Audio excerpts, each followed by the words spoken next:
Bom dia.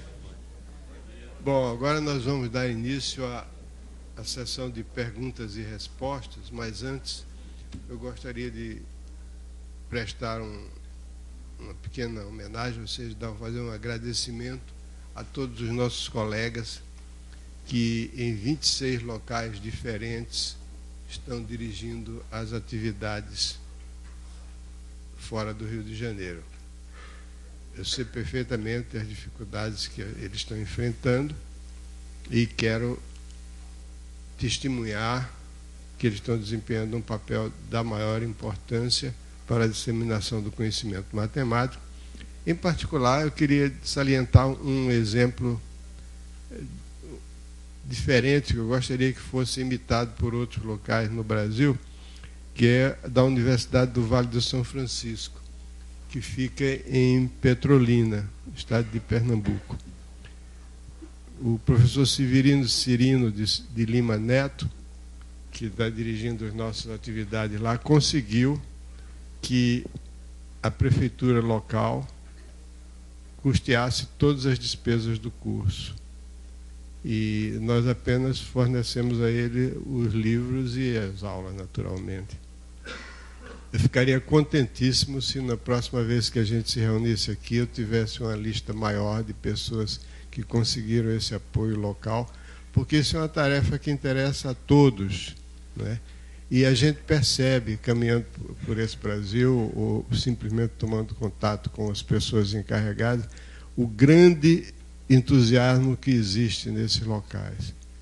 Tem cidades em que os professores lutam para conseguir uma vaga para fazer esse curso.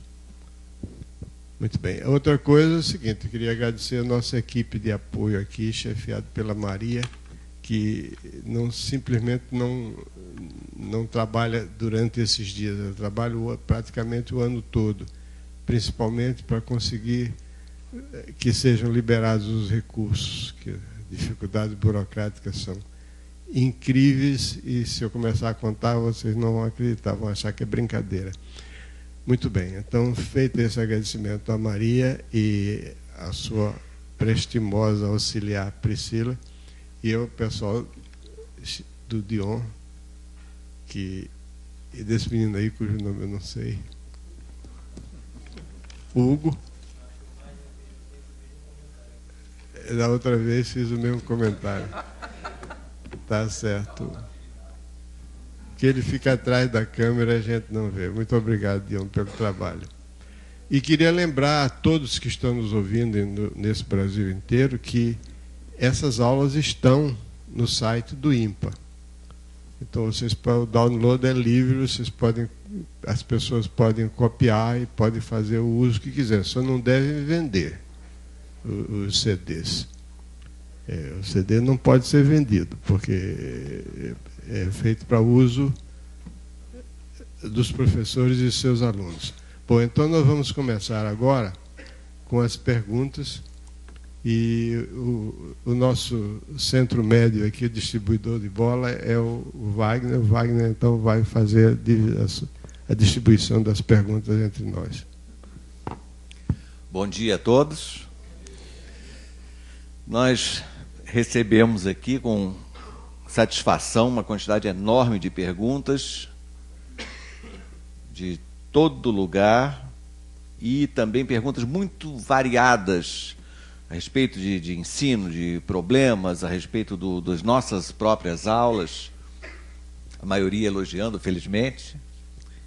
Então, bem, eu vou começar com algumas que foram dirigidas a mim. Vamos ver de onde elas são. Não sei.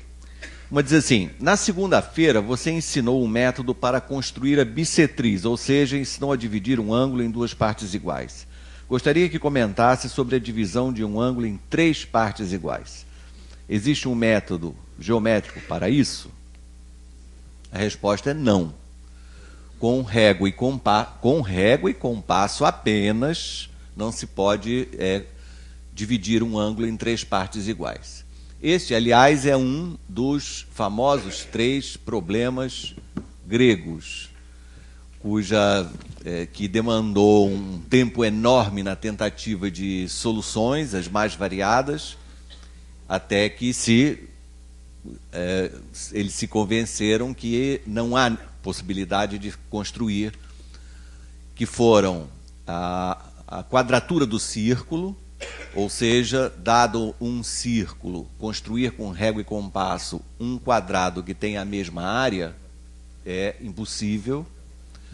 A duplicação do cubo, que consistia em, dado um segmento, né, representando a aresta de um cubo, construir com régua e compasso um outro segmento que fosse a aresta de um cubo com o dobro do volume, também impossível. E o terceiro, famosíssimo, a trisseção do ângulo. Usando outros instrumentos, é possível fazer essas construções, mas com régua e compasso somente isso não é possível fazer. E logo em seguida há uma pergunta que diz que, se for utilizado um segmento unitário, é possível construir exatamente um segmento de tamanho π? Também a resposta é não. Não há. É possível de forma aproximada, e talvez nós, no próximo curso, penso em comentar essas coisas, né? Existem construções muito aproximadas para aquelas que não conseguimos fazer exatamente.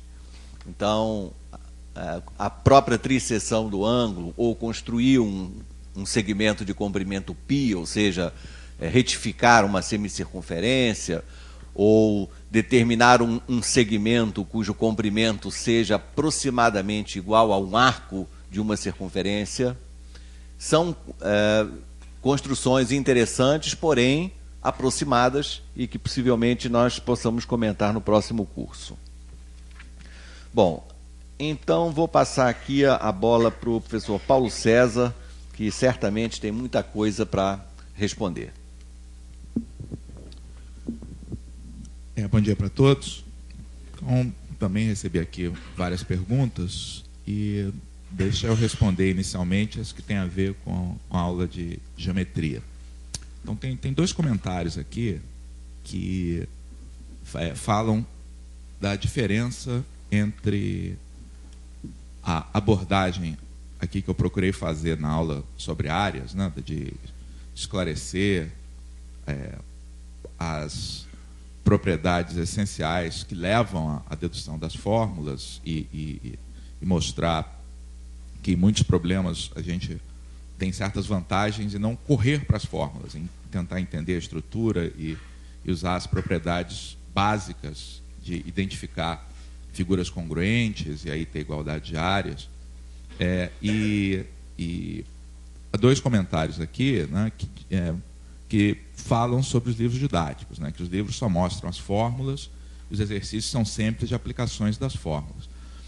Eu acho até que hoje em dia há livros que não fazem isso. Tá? Há livros que fazem a exposição dos conceitos matemáticos de maneira menos linear. E eu acho que, de qualquer maneira, né, é claro que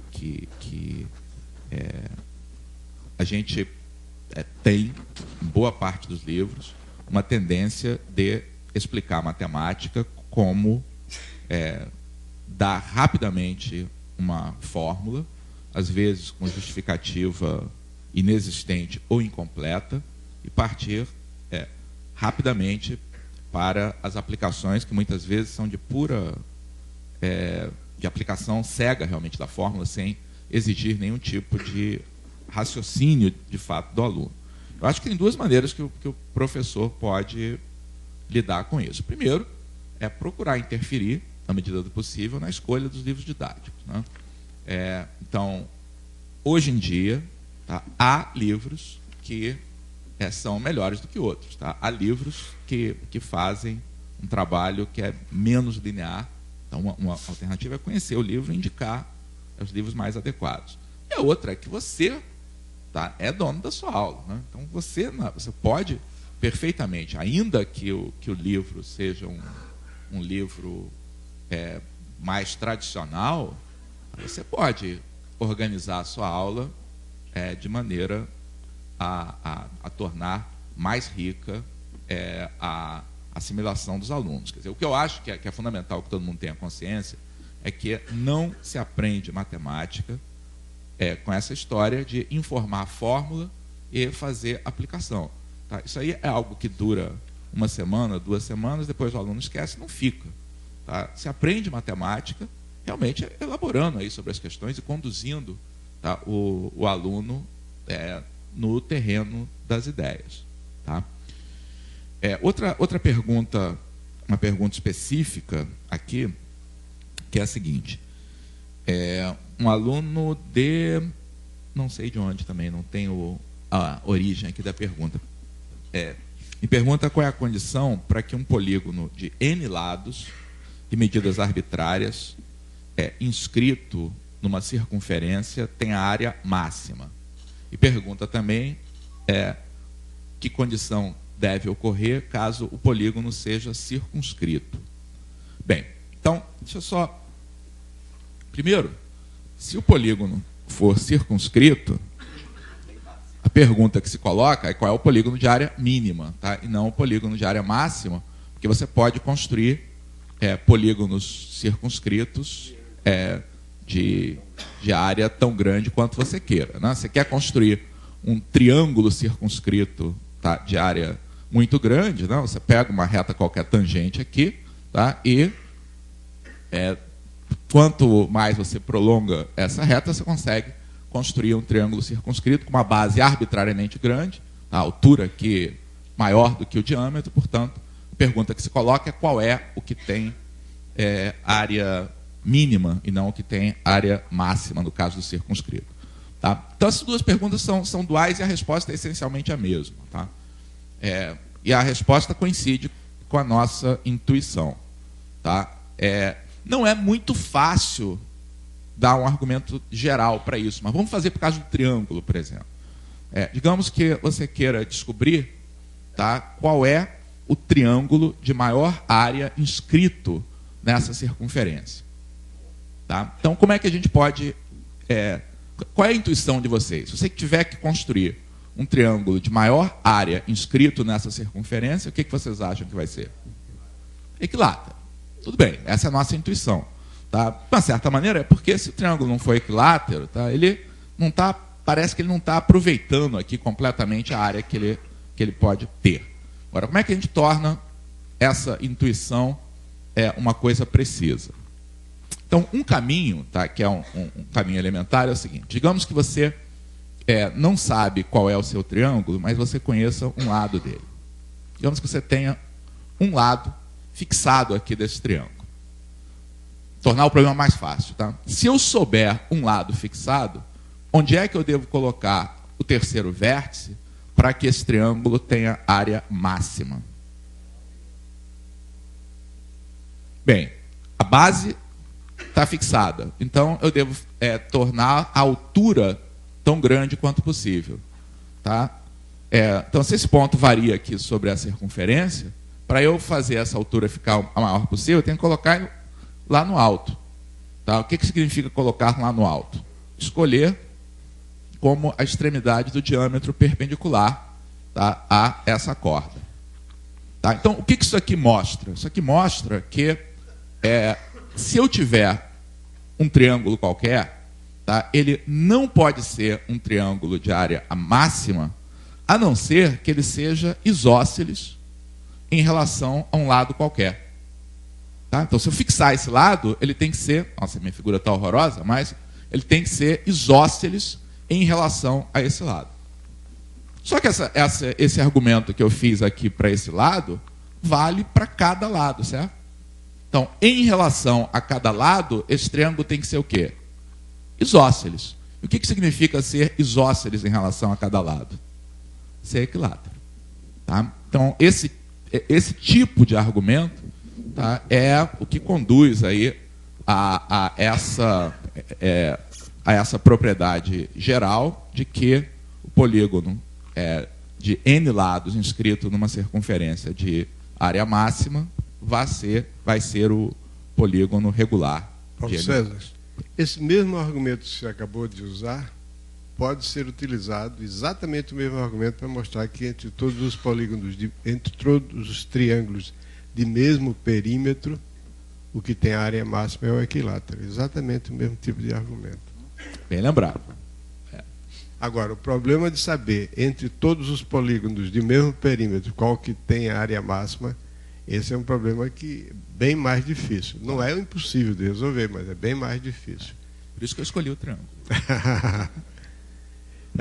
Aliás, tem um trabalho do professor Jairo Figueiredo na revista Matemática Universitária sobre isso, muito interessante, em que ele prova que entre todos os polígonos de mesmo perímetro, o que tem área máxima é o polígono regular. Ok, vai em frente. Luiz, está preparado aí para comentar alguma coisa? Não, ainda não. Ainda não. Então ela. Eu? Isso. Ok. Muita coisa aí para você. Tem uma pergunta aqui que eu não consigo resistir e dar uma resposta bem sem vergonha. Que tem a pergunta assim, desculpe quem fez a pergunta, eu não vou dizer o nome. Professor. Tem a procedência? Pode dizer que é de Natal, a pergunta não? Não vou dizer a procedência. Então tá, não vou dizer que é de Natal, não. Não é de Natal, não. E, aliás, a pergunta não é nem para mim, é para o professor Eduardo Wagner. Mas eu quero responder, porque eu não aguento, né? Professor Eduardo Wagner, eu gostaria de saber como reduziu a matriz de ordem 3x3 para a ordem 2x2 de maneira bem simples. É só pegar 5 dos elementos e jogar fora. Fica só com 4 e fica 2x2. Desculpe, mas eu não consigo. É aquela história, né? Eu perco o amigo, mas não perco a piada. Não, agora falando sério. É preciso dizer, reduziu a matriz de ordem 3x3 para uma matriz de ordem 2x2 com que propriedades? Sob que condições? De que modo? Quer dizer, que tem o quê? Quer dizer, preservar o determinante, talvez? Talvez, não sei. Bom, agora, tem uma pergunta, porque é para mim ou para o Wagner, mas como ele se antecipou, eu vou deixar para ele responder. Eu vou fazer a pergunta e ele vai responder. Atualmente, as tendências de ensino na educação matemática sugerem o ensino da matemática usando etnomatemática, história da matemática, modelagem matemática, resolução de problemas, recursos tecnológicos e jogos. Qual a opinião na utilização desse recurso? De vocês, né, eu imagino. Ok, bem, Wagner. Veja bem, etnomatemática, história da matemática, modelagem matemática, resolução de problemas, recursos tecnológicos e jogos. Só uma dessas coisas é que é matemática, o resto não é. Uhum. Bom, vamos simplificar um pouco a pergunta. Eu creio que o professor ele pergunta sobre a utilização, né, de elementos que possam motivar a matemática, usando recursos externos, como jogos, resolução de problemas. Bom, aí ele mistura um pouco, né? Resolução de problemas é parte integrante, né, do nosso ensino de matemática. E talvez ele queira dizer sobre a contextualização, né? Utilizar a matemática, mostrar como a matemática está ligada ao nosso dia a dia. Então, isso daí está na moda, inclusive, né? A gente deve estimular, não tratar a matemática como uma ciência assim totalmente abstrata, que na verdade mas totalmente distante do mundo em que a pessoa vive. Então, tanto no nosso ensino, como agora vocês que vão ter o novo Enem, né? Ele vem muito nessa linha da matemática contextualizada, sempre ligada a um problema real. Então, isso a gente deve realmente estimular, não há a menor dúvida, a utilização de recursos que liguem a matemática ao mundo em que a gente vive, deixando claro que não é só isso, né? Matemática, ao contrário de que alguns pedagogos andaram dizendo aí, ouvi a frase assim: a matemática que serve é aquela que é utilizada para explicar o mundo em que a gente vive. Não é exatamente isso, né? A matemática também serve para isso, mas é muito mais do que isso. Então, usar matemática, usar recursos de estímulo, é perfeitamente não só válido, como devemos estimular o uso desses recursos paralelos.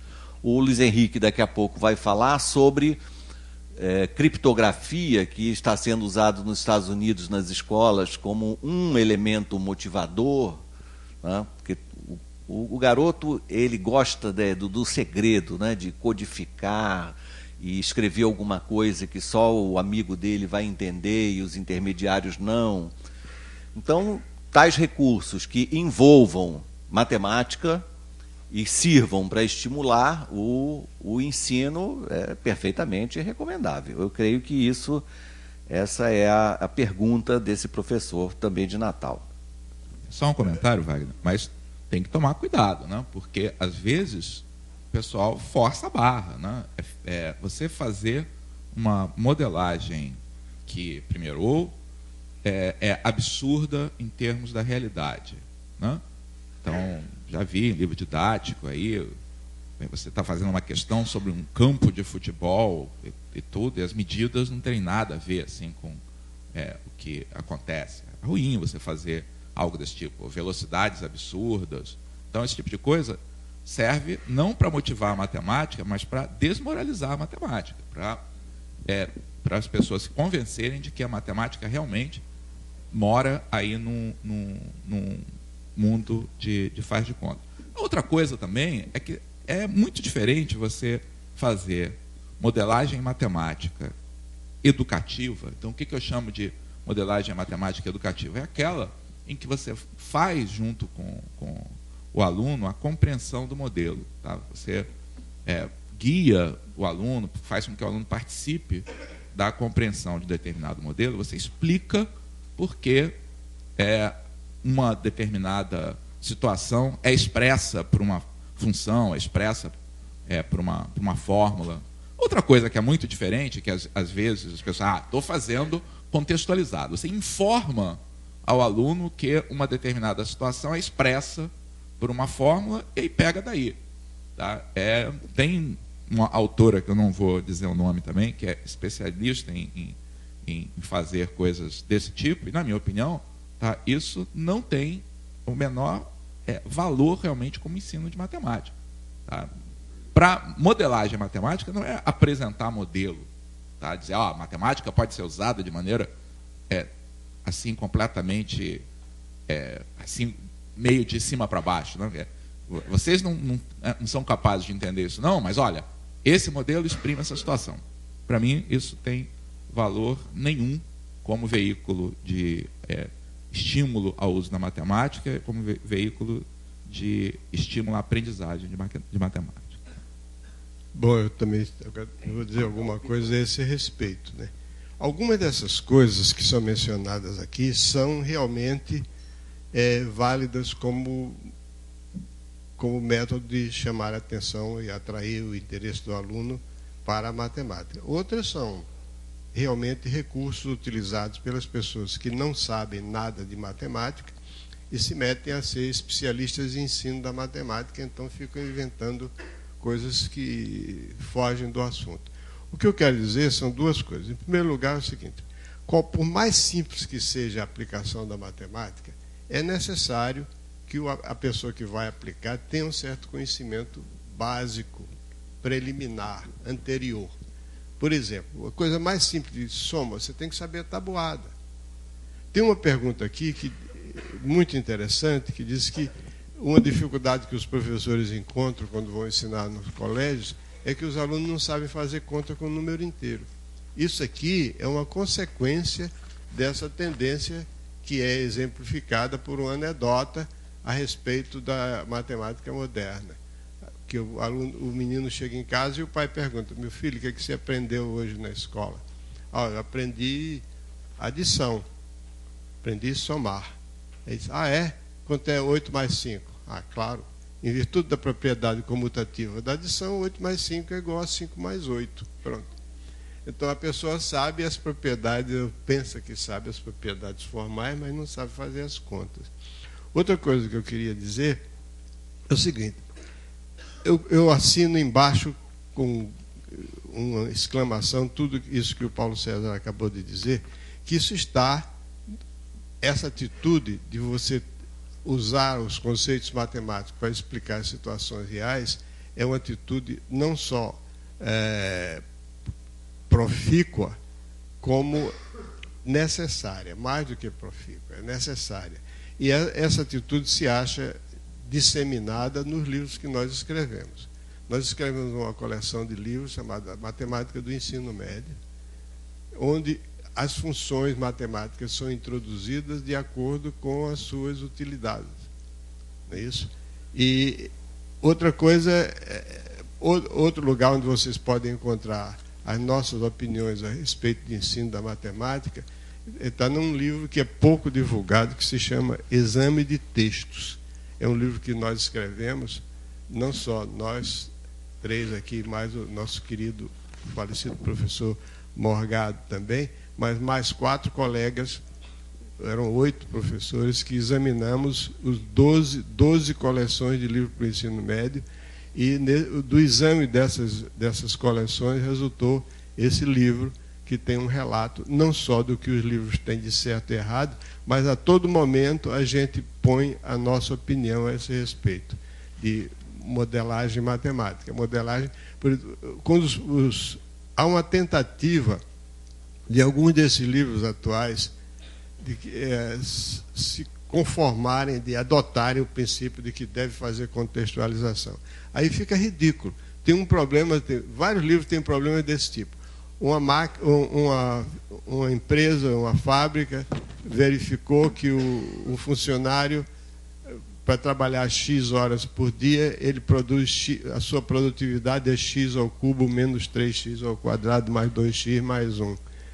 Se ele trabalhar 3 horas, qual é a produtividade dele? Se ele trabalhar 5 horas, qual é a produtividade dele? Isso ainda é problema de matemática. É uma coisa ridícula, né? E por aí vai. Então, é preciso ter bom senso na hora de formular os problemas. Bom senso e conhecimento. Isso nós procuramos fazer nos nossos livros. Se você olhar, por exemplo, esse livro que nós usamos aqui agora nesse curso, que é Temas e Problemas Elementares, as questões são postas de uma maneira objetiva. Só uma referência a mais, uma pessoa que tem escrito um pouco a respeito disso também, que é muito interessante visitar o site dele, o professor Daniel Tauski, da USP. Tá? Depois eu vou localizar o site O nome dele não ficou claro, não. Daniel Tauski. Tauski. Mas eu vou depois dar o endereço aí, porque ele fala exatamente sobre isso, sobre essa falsa literatura que pretende ensinar aplicações da matemática, mas que é completamente vazia. Escreva o nome do Daniel.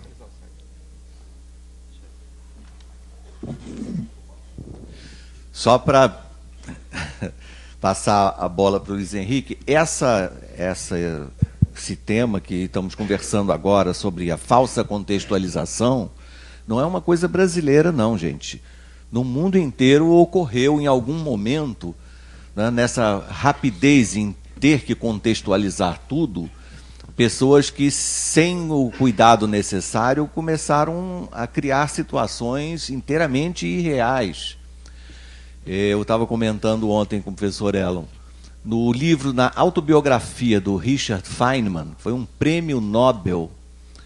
Há 30 anos atrás, pediram um prêmio Nobel para comentar livros didáticos de matemática utilizados nos Estados Unidos.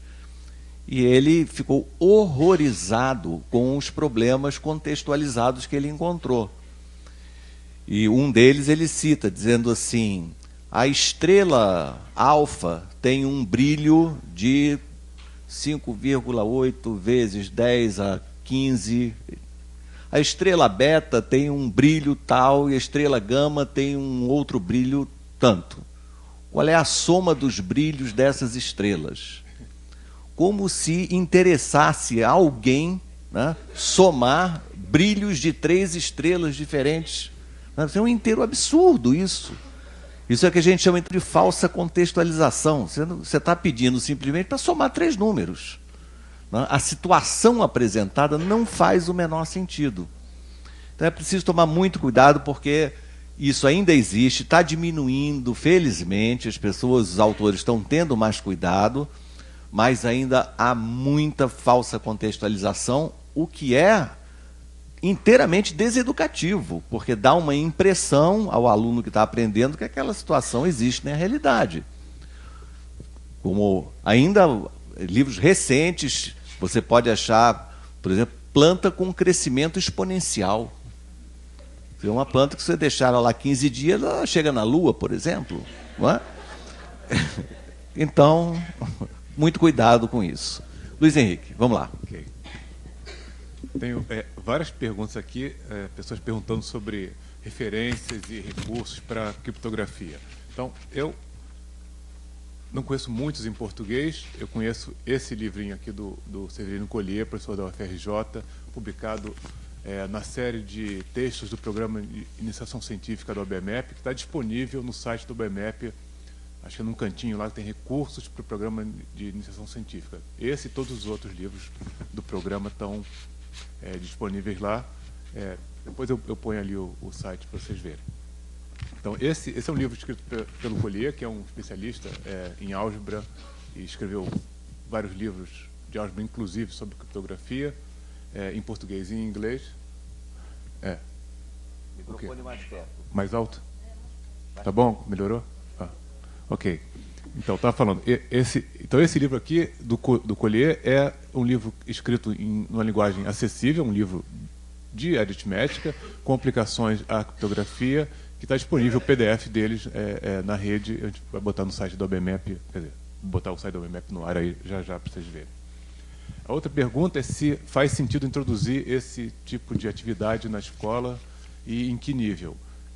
Eu não tenho experiência em sala de aula na escola, mas eu acho que faz sentido sim, desde o ensino, pelo menos no final do ensino fundamental, mostrar aos alunos uma aritmética que não é a aritmética normal, que tem, como eu falei no começo da aula, propriedades parecidas com números inteiros, mas propriedades diferentes, de modo que você possa enriquecer a visão do aluno, que é um sistema numérico, não é só a reta real, tem outros sistemas numéricos que têm propriedades muito interessantes e úteis. E essas atividades podem ser complicadas ao longo do ensino, e eu acho que ela é uma atividade, quer dizer, eu não tenho experiência nisso, mas eu acho que vai ser uma atividade divertida para os alunos, né, pelo menos para eles trocarem mensagens secretas e tal. Outra pessoa que me pergunta sobre recursos e quer comentar como é que isso é usado nos Estados Unidos em particular. O que eu sei de ver em alguns sites de escolas é que isso é uma atividade, tem vários livrinhos em inglês sobre isso, inclusive livros de atividades específicas publicados pela AMS, pela Sociedade Americana de Matemática, mas eu não conheço nenhum livro desse tipo de atividades em português. Que mais? Outra pessoa que pergunta como explicar o código de barra de maneira simples. O código de barra, essencialmente, é um esquema de dígito verificador que nem tem no CPF, nas contas de banco. Existe também um livro da OBMEP, de atividade da OBMEP, que explica o código de barra. Tem um artigo também recentemente publicado na RPM, a Revista do Professor de Matemática, que é outro recurso que os professores deveriam estar familiarizados, tá? Com artigos extremamente interessantes para os professores do ensino básico, que fala também aí sobre código de barras. Eu queria aproveitar a oportunidade para dizer o seguinte. Algumas dessas perguntas aqui revelam que as nossas publicações não são suficientemente conhecidas. Você se referiu agora à revista do professor de matemática. A revista do professor de matemática é uma revista extremamente interessante, que vem sendo publicada há algumas décadas, já há uns 30 anos ou 40 anos, não sei. e que não é uma revista do ensino da matemática, é uma revista do professor de matemática, que visa esclarecer essas dúvidas. Por exemplo, código de barra. Tem perguntas aqui do tipo, por que menos 1 por menos 1 é igual a 1? Como é que eu explico isso? Está lá no livro, está também no meu livro, meu professor de matemática, e não só a revista, mas outros livros, com perguntas do tipo, professor Elon, eu gostaria de saber como faço para calcular a matriz inversa através de determinante. Isso está em todos os livros de álgebra linear, inclusive no meu, né, naturalmente. Eu tenho um livro de álgebra linear. E assim por diante. Por exemplo, perguntas do tipo, multiplicação de número negativo é um positivo, a divisão por zero, como explicar a não existência da divisão por zero. Essa aí é uma pergunta que um aluno devia saber, e o professor também. Desculpe, mas você não pode dividir por zero por causa da definição de divisão. Dividir o número A por B é achar um número C que multiplicado por B dá A. Se você quer dividir 1 por 0, você tem que achar um número que multiplicado por 0 dê 1. Que número é esse? Qual é o número que multiplicado por 0 dá 1? Nenhum número. Então não é possível dividir por 0. Pela própria definição, é procurar um chifre na cabeça de um cavalo. Você não vai achar. É dividir A por B, é achar um número C que multiplicado por B dá A. Se a pessoa souber o que significa divisão, sabe automaticamente por que não se pode dividir por 0. Aproveitando o que ela acaba de falar, quero enfatizar que todos vocês, se ainda não são assinantes, que procurem ser assinantes da Revista do Professor de Matemática, publicação da Sociedade Brasileira de Matemática, que contém artigos muito variados, desde o ensino fundamental, ensino médio, comentários sobre publicações, problemas interessantes, perguntas dos professores. E, se vocês forem ao índice que está no site da revista, vocês vão encontrar uma seção muito importante que se iniciou com o professor Elon, chamada Conceitos e Controvérsias. Então, todas as dúvidas que qualquer professor de matemática tem, pelo menos uma vez na vida, por que um número positivo elevado a 0 dá 1? Ou qual é o significado de 0 elevado a 0? Então, essas dúvidas, que são naturais em qualquer pessoa que começa a estudar matemática, ou até depois, estão lá publicadas e comentadas e muito bem respondidas nessa seção, Conceitos e Controvérsias. E também no livro do professor Elon, o meu professor de matemática, que, aliás, é um livro delicioso. Wagner, está aqui o site aqui mostrando o conteúdo do último número, então vocês podem ver que são coisas bastante variadas aí que aparecem na revista. Há uma preocupação de sempre ter uma variedade de artigos que interessem a professores de vários níveis. Alguns artigos são mais avançados, outros são mais elementares. E o que eu queria chamar a atenção também, que tem um índice bastante completo da revista, organizado, inclusive, por assunto. Então, se você está interessado em um determinado assunto, por exemplo, então... Olha o primeiro título, ó, quais são as raízes da equação 2 elevado a x igual a x ao quadrado? Então, de fato, é um recurso que a gente sente que, de fato, podia ser mais usado aí pelos professores. Tá? Então, o endereço aí do site está aqui em cima, né? www.rpm.org.br. Tá? Posso aproveitar e mostrar o site da... Bom, se vocês copiarem um pouquinho, eu vou mostrar o site da UBMEP também. Está aqui, né? Não. Aqui. Então. Algumas pessoas perguntaram onde é que consegue, por exemplo, recurso para atividades de ensino sobre geometria que se baseie nem conduzir o aluno pelo raciocínio e não em fórmula. Então, todos os materiais que são preparados aí para o programa de iniciação científica da UBEP têm essa preocupação, ou seja, de respeitar o aluno como uma pessoa inteligente, tá? Uma pessoa que pode entender o que você está se propondo a explicar para ele. Então, tem edições especiais da Eureka, da RPM e esses livrinhos preparados com tópicos específicos, inclusive esse de criptografia que eu usei. Tem esse aqui, da geometria do globo terrestre, na verdade são 3 livrinhos, o último aqui acho, fala sobre código de barras. E o que eu fiz referência antes foi a página do professor Daniel Tauski, e o que eu convido vocês a ler depois é esse projeto Imposturas Intelectuais em Educação Matemática. Tá? É bastante divertido o que ele escreve, tá? É divertido por um lado, mas preocupante por outro, sobre o que ele escreve a respeito do que ele chama, e acho que a gente assina embaixo, de impostura intelectual nesse caso. Não é no meu caso, não é em relação à educação matemática, tá? É em relação a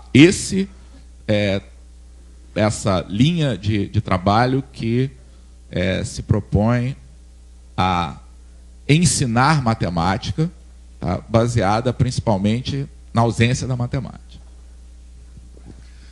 Luiz, você estava falando quando o professor Elo lhe interrompeu. Não, eu tinha acabado aquele tópico. Tem outras perguntas sobre aritmética. Uma pergunta aqui é se existe um critério de divisibilidade por 7. Não, existe, até eu ia apresentar na aula, mas não deu tempo. Mas a resposta é que ele existe, mas não é prático. Ele dividir por 7 deve ser mais simples do que mais fácil aplicar dividir por 7 logo. Porque o critério é um critério que usa todos os dígitos com a combinação linear, onde os coeficientes ninguém lembra quais são os coeficientes. Então, já que eu lhe interrompi uma vez, deixa eu lhe interromper 2 vezes. Tem um critério de divisibilidade que não é muito divulgado, mas que eu uso praticamente pelo menos uma vez por semana, quando eu como num restaurante, que é o critério de dividir por 11. Você falou isso, né? Tá bom. Critério de divisão por 11. Porque eu quero saber, quando vem a conta, se o garçom cobrou a gorjeta ou não. Se ele cobrou a gorjeta, a conta é 110% da coisa. Tirando do zero, fica saber se o número que ele me deu ali é divisível por 11. Aí eu somo os algarismos alternadamente e vejo se essa diferença é zero ou múltiplo de 11, então eu verifico se realmente ele dividiu, ele fez a conta. Mas a gorjeta por 7%, né? Não, mas mais uma vez é igual a prova dos 9, né? Ou seja, se não for divisível por 11 é porque está errado. Mas se for divisível por 11, pode ser porque o preço da conta foi R$110. É uma questão probabilística, né? Probabilística. A chance da conta ser o valor da conta ser um múltiplo de 11 é muito pequeno. Não, é 1 sobre 11. É? É 1 sobre 11. Pois é. Pequeno não sei. Não, é 1 sobre 12. A do 11, está certo.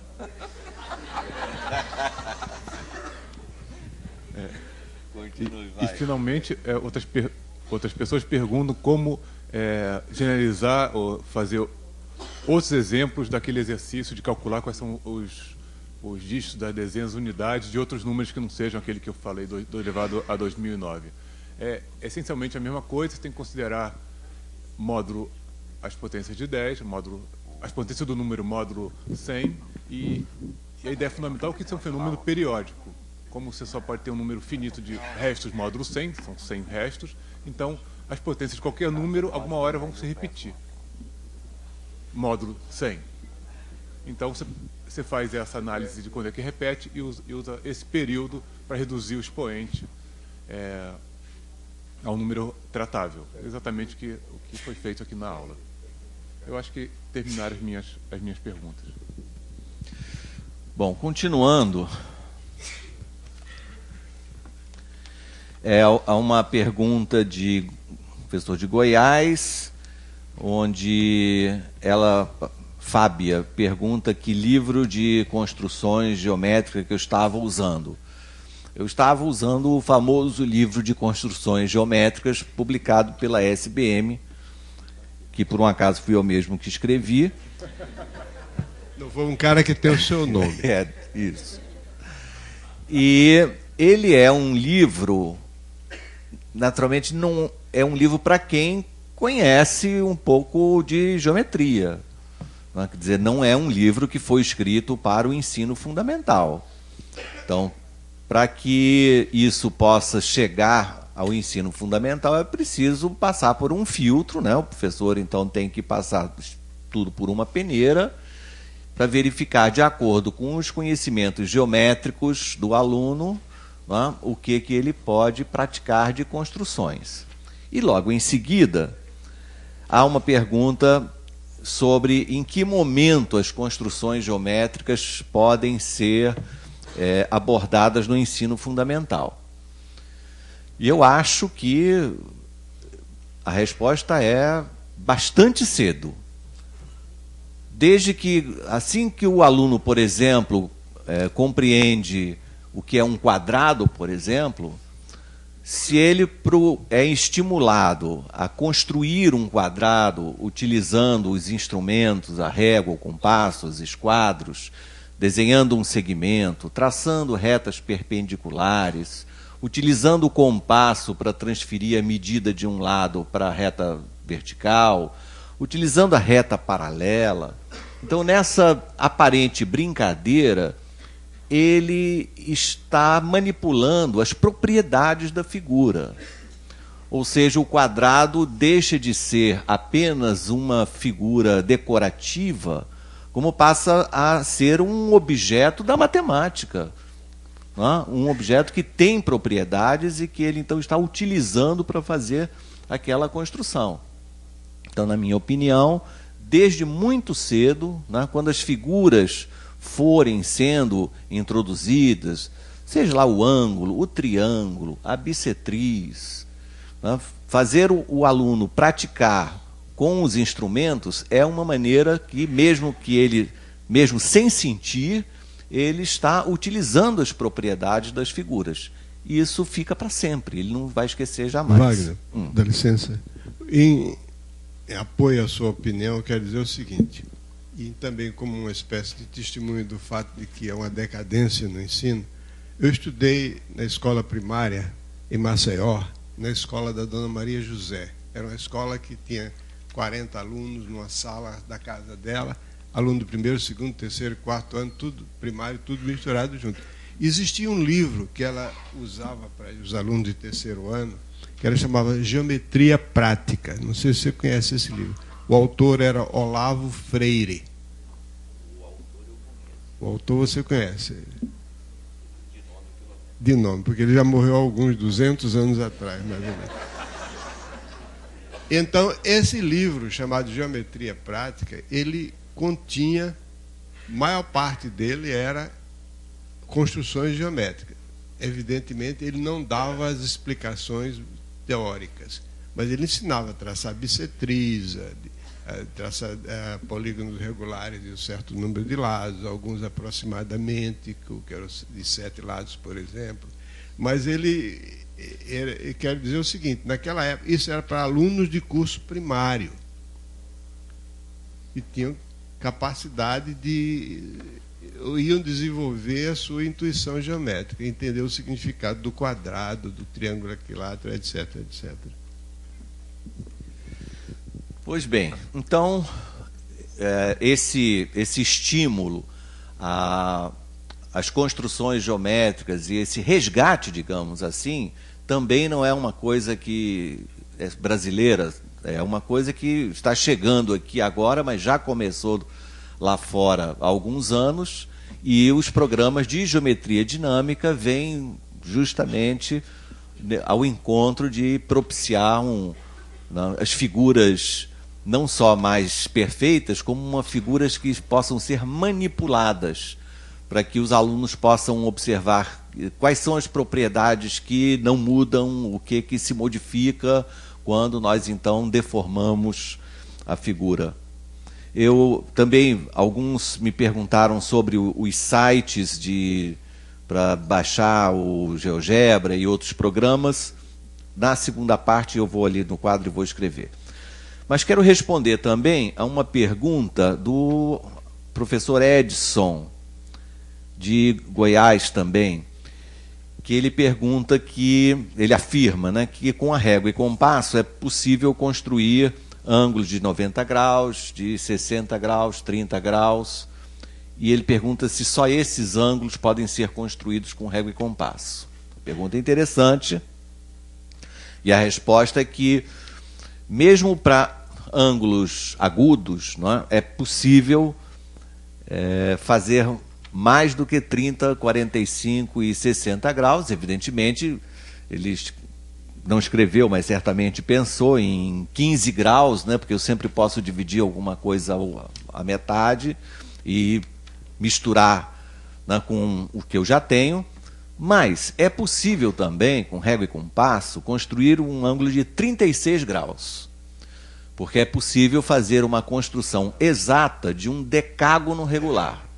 Então, o ângulo central de 36 graus é um ângulo de construção relativamente fácil, né? Então, com 36 graus, você tem o 72, tem 18, e misturando esses números com os que você já tem, é possível, então, obter um monte de outros ângulos, né, construtíveis com régua e compasso. O que mais? Eu gostaria de responder duas perguntas. Assim. Bom, eu posso acrescentar alguma coisa ao que você disse, que é o seguinte: também tem o problema já resolvido, que é de quais são os segmentos, de que comprimento você pode construir um segmento com régua e compasso, a partir de uma unidade dada. Sim.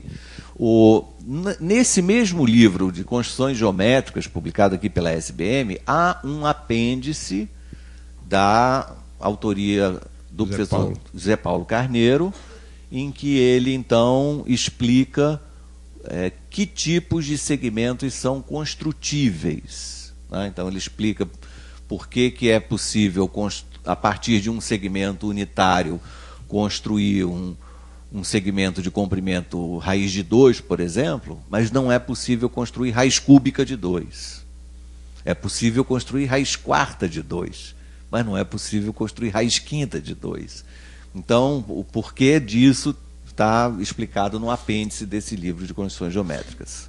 Bom, outra coisa que eu queria dizer é o seguinte: tem duas perguntas aqui interessantes, provenientes de Salvador. Como explicar de forma mais didática que a multiplicação de dois números negativos seja um número positivo? Eu gostaria de fazer uma pequena correção aí. Não é a multiplicação que é um número. A multiplicação é a operação. O resultado da operação é o produto. Então, uma coisa importante, né? A soma é a operação. A soma é o resultado da operação. A adição é que é a operação. A multiplicação é a operação. O produto é que é o resultado da operação. Como explicar que o produto de dois números negativos é positivo? Existem truques, maneiras que você pode usar para explicar isso, mas a verdadeira razão tem que ser positivo a fim de que valham as propriedades distributivas da multiplicação em relação à adição. É isso. Isso está provado, novamente, naquele livro que o Wagner e eu mencionamos aqui, que é Meu Professor de Matemática, que tem um capítulo, Conceitos e Controvérsias, que pode ser encontrado também na revista do Professor de Matemática. Por que menos 1 vezes menos 1 é igual a 1? Isso explica tudo. A razão para isso é que, a fim de que você tenha as propriedades que você sabe que são válidas para a operação, como principalmente a distributividade, continue válida para número negativo, então, obrigatoriamente, menos 1 por menos 1 tem que ser 1, e aí o produto de dois números negativos tem que ser positivo. Outra pergunta que eu acho interessante é: por que fatorial de 0 é igual a 1? Como explicar para o aluno de forma a convencê-lo? Isso é uma coisa válida. Vale a pena parar um pouco para pensar nessas coisas. A elevado a 0, fatorial de 0, as coisas. São certas operações que, em princípio, não têm significado, que é A elevado a N? A elevado a N é o produto de N fatores iguais a A. O que é A igual a elevado a zero? É o produto de 0 fatores iguais a A. O que é um produto de 0 fatores? Então, a definição de A elevado a N não se aplica a A elevado a zero. Então, é preciso atribuir um significado a A elevado a zero, a fim de que as contas possam ser feitas, as manipulações algébricas possam ser feitas de maneira desembaraçada. E a maneira mais simples é dizer que quando A é diferente de zero, A elevado a zero deve ser igual a 1. Tem que ser A diferente de zero. Se A for igual a zero, aí surge a controvérsia. O que é zero elevado a zero? Em certas situações, eu chego já no fatorial, em certas situações convém dizer que zero elevado a zero é igual a 1. Convém por quê? Porque certas fórmulas que eram válidas somente para A diferente de zero, se você puser que zero elevado a zero é igual a 1, essas fórmulas passam a valer também para A igual a zero.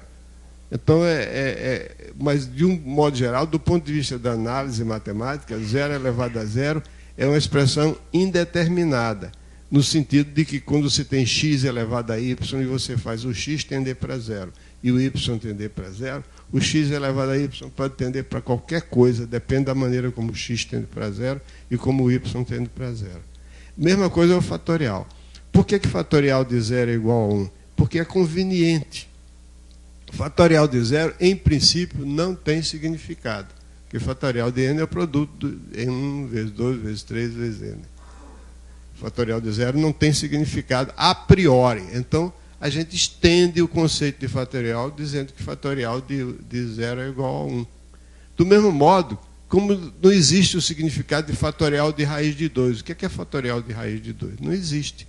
Mas existe uma função chamada função gama em matemática, que a gente estuda em cálculo, que é uma extensão para todos os números reais da noção de fatorial. Na verdade, gama de x não é o fatorial de x, é o fatorial de x menos 1, mas não tem muita importância.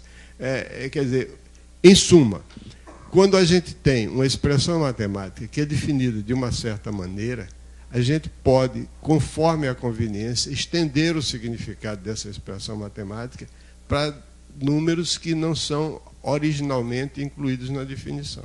Só complementando, no caso específico do fatorial, a principal razão é fazer com que as fórmulas das combinações simples funcionem.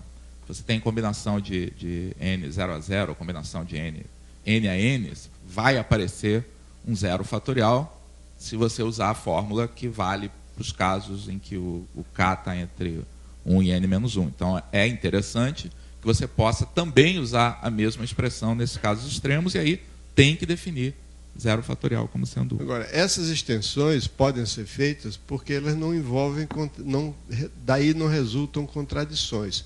Agora, 1 dividido por zero não tem como. Se você define A sobre B como sendo o número C que multiplicado por B dá A, não tem como botar 1 dividido por zero é igual a x, x vezes zero é igual a 1, isso não existe. Tá? Bem, algumas perguntas rápidas aqui do Rio de Janeiro. Diz assim: no meu colégio, as turmas do 8º e 9º anos têm 6 aulas de matemática. Aliás, estou achando bastante, né? Porque não são muitas as escolas que dão 6 aulas de matemática no 8º e no 9º ano. Porém, ele diz que essas 6 aulas são divididas em 4 para álgebra e 2 aulas para geometria. E pergunta se, na nossa opinião, essa divisão é adequada. E complementa a pergunta dizendo que a escola, então, determina um professor diferente para cada uma dessas partes. Então, há um professor de álgebra e há um professor de geometria, e a pessoa pede que se comente se é adequado que a criança tenha 2 professores de matemática ou seria melhor ter apenas um. Eu não sei responder direito isso, não. O que eu sei é que as escolas praticam essa divisão. Eu sei que, frequentemente, os alunos fazem uma separação muito grande Quer dizer, uma coisa é uma matéria, outra coisa é outra matéria, e eles não fazem uma ligação natural entre as duas, e nem os professores também. Quando eu estava na escola, eu sempre tive um único professor de matemática em cada série, ou professora, no caso, mas eu sempre tive um professor. Quer dizer, eu nunca tive essa experiência de ter 2 professores de matemática.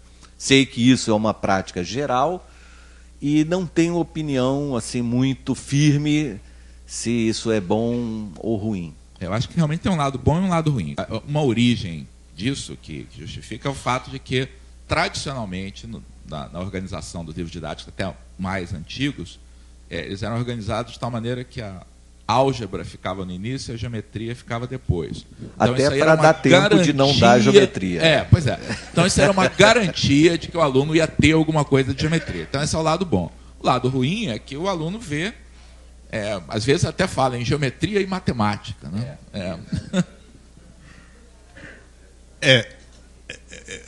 O lado ruim é esse, que as duas coisas deviam se misturar, normalmente. Porque, por exemplo, aqui tem uma pergunta que diz respeito a isso.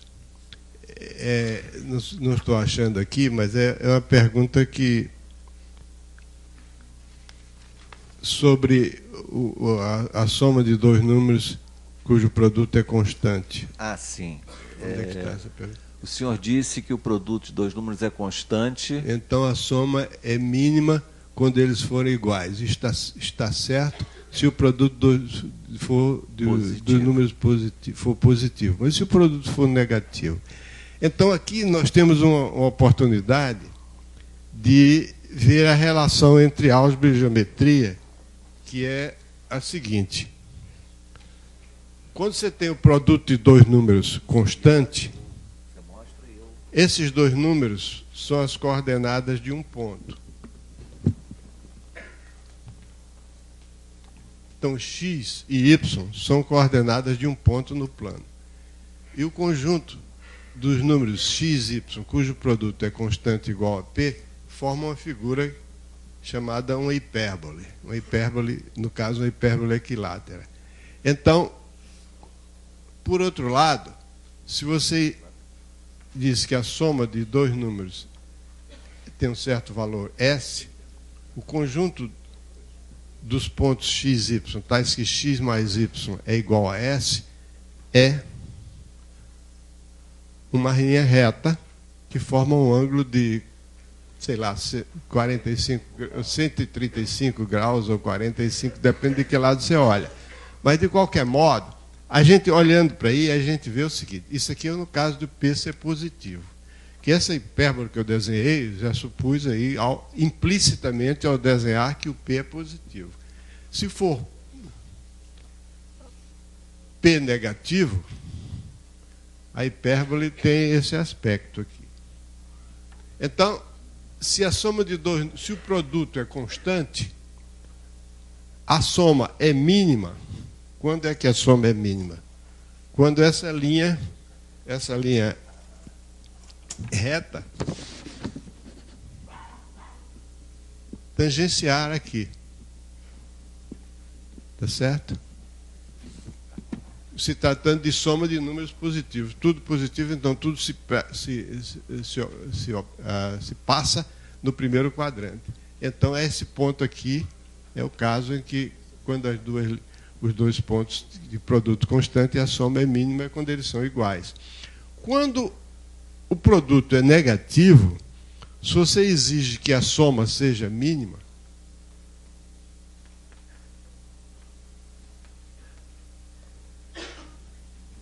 aí a soma x mais y vai ser uma soma aqui, aí não tem mínima, nem máxima. Você pode fazer com que essa soma seja qualquer coisa, positiva infinitamente ou negativa infinitamente. Quer dizer, isso aí eu mencionei isso aqui a propósito dessa questão de geometria e álgebra, para a gente ver como os problemas, se você vê nesse nosso curso aí, os problemas resolvidos por equação de segundo grau, muitos deles são de natureza geométrica. Então, conjunção aí, uma ligação entre a geometria e a álgebra, que você separar isso é artificial, é danoso. Danoso do ponto de vista didático e artificial do ponto de vista científico. Porque os alunos não fazem a ligação. E se os professores também não fazem, ele vai tratar como coisas inteiramente diferentes, como física é uma coisa, química é outra coisa, matemática é uma coisa, geometria é outra coisa. Então, agora, se um professor agora, que é bom ter 2 professores, é melhor do que ter um só. Agora, desde que os dois melhor ter 2 professoras, não? 2 professoras, depende. Depende. Tem casos que é melhor ter 2 professores. É verdade. É o meu caso. Eu tive uma professora que eu preferia que fosse um professor. Bom, o que eu quero dizer é o seguinte: se os 2 professores tiverem essa atitude, por exemplo, um professor de álgebra está dando a equação de 2º grau. Então ele olha para a equação de 2º grau de um ponto de vista geométrico. Por exemplo, vocês sabem que resolver uma equação de 2º grau é a mesma coisa que achar 2 números conhecendo a sua soma e o seu produto. Então, novamente, aqui eu me valho da hipérbole. Você tem aqui se você quer resolver a equação x2 menos sx mais p igual a 0, você considera a hipérbole xy igual a p e considera a reta x mais y igual a s. Então, as soluções dessa equação são as interseções que, porventura, existam dessa reta x mais y igual a s com a hipérbole x vezes y igual a p. Ou ainda, você também pode visualizar exatamente o mesmo problema nesta figurinha aqui.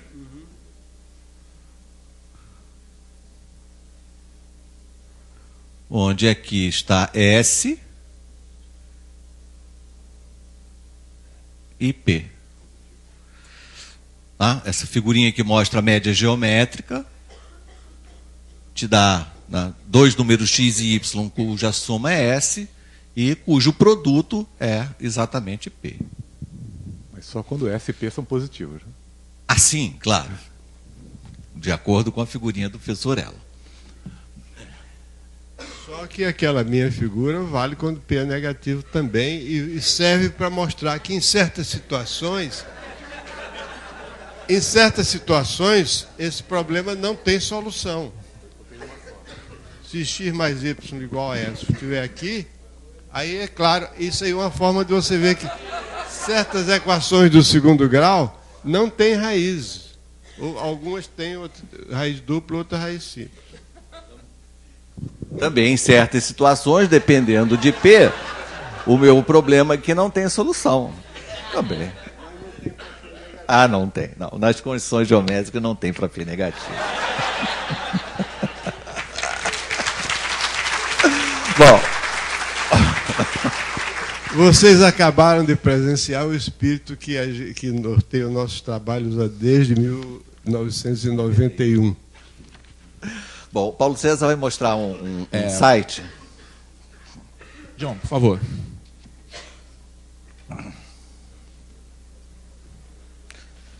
Então, eu gostaria de anunciar aqui para vocês que no próximo mês de setembro nós vamos estar comemorando aqui no IMPA, tá, os 80 anos do professor Elon. E eu tenho certeza que não somente eu, mas como todos vocês, tá? Certamente a gente tem assim um grande desejo de chegar aos 80 anos na grande forma que o Elon está. Não? Vai ser realmente uma bênção para todos nós se conseguirmos chegar aos 80 anos aí com o bom humor, a capacidade intelectual, a capacidade de trabalho aí do Elon. Então é mais do que justo que nesse ano que o Elon completa os seus 80 anos, que a gente tenha essa festa aqui, tá? E Eu gostaria de pedir a todos vocês aí do Brasil todo uma grande salva de palmas aqui para ela, não tem mais do que merecida.